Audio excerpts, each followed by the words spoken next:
Hello दोस्तों, स्वागत है एक बार फिर से आपका मेरे चैनल पे लीगलिस्ट 127 पे। दोस्तों, आज की टॉपिक पे मैं बात करूंगी मेंटेनेंस से रिलेटेड। मेंटेनेंस तो बीवी को देना ही पड़ता है, ये तो मतलब कानून में लिख दिया गया है, क्योंकि वो आपकी वाइफ है। अभी कितना सच है कितना झूठ है। मेंटेनेंस क्यों इतनी आसानी से है जो फैमिली कोर्ट लोअर कोर्ट लगा देती है।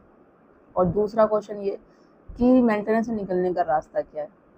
आज की वीडियो में मैं इसी टॉपिक पे बात करूंगी, इसको बिल्कुल मत करिएगा, क्योंकि आधी अधूरी जानकारी कोई फ़ायदा नहीं करेगी आपको।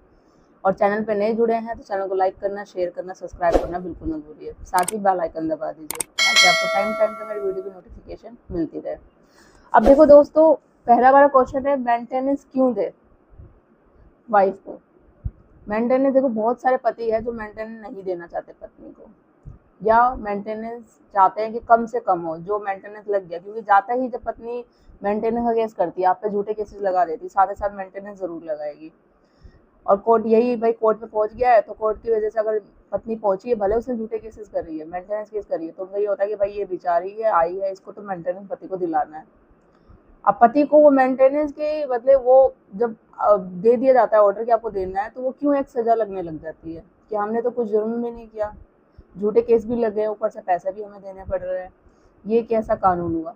तो देखो, सबसे बड़ी बात बोलो, जब आप बोलते ना कि हाँ ठीक है देने के लिए, कुछ चीजें नहीं करते स्ट्रगल, आपका मेन मोटिव होता है कि मेंटेनेंस से बचना है, हमें बाहर कैसे निकले। आप क्वेश्चन स्टार्ट करने लग जाते हैं, रिप्लाई देने लग जाते हैं कि भाई इनकम एफिडेविट तैयार करने लग जाते हैं कि आपकी वाइफ है तो मेंटेनेंस देना। तो सबसे बड़ी गलती आप ही करते हैं। अब बोलेंगे भाई अब हमारी वाइफ है तो हम तो एग्री करेंगे। देखो, आपको रिप्लाई नहीं देना है, सबसे बड़ी गलती अब यही करता है। जब रिप्लाई देते हो ना इनकम एफिडेविट वगैरह बनाकर, रिप्लाई के बदले आपको ऑब्जेक्शन लगाना है उस पर। देखो, मेंटेनेंस का मेन मतलब क्या होता है, अगर कोर्ट आप पे मेंटेनेंस का खर्चा बांध देती है तो आप ये बोलो मेंटेनेंस देने से तो मना ही नहीं किया। मेंटेनेंस का मतलब क्या होता है, पत्नी और बच्चे की रिस्पॉन्सिबिलिटी निभाना, कि भाई उसको घुमाने लेके हम जाते हैं, जो भी फेस्टिवल होता है जिस तरीके से मनाते हैं, बाहर खाने लगाना, ये सारी चीज़ें करना। तो वही तो चीज़ है ना, किसी कानून में ये तो नहीं लिखा गया है कि भाई मेंटेनेंस मतलब उसको पैसा देना। जब वो साथ में रहती थी तो उसकी सारी रिस्पॉन्सिबिलिटी, भाई उसको खाना पीना, उसको साज श्रृंगार करने, बाहर जाना है, कहीं भी कुछ रहा है तो वो सारी चीज़ें करता था। तो वही चीज़ अभी भी जब वो आएगी जब भी करूँगा।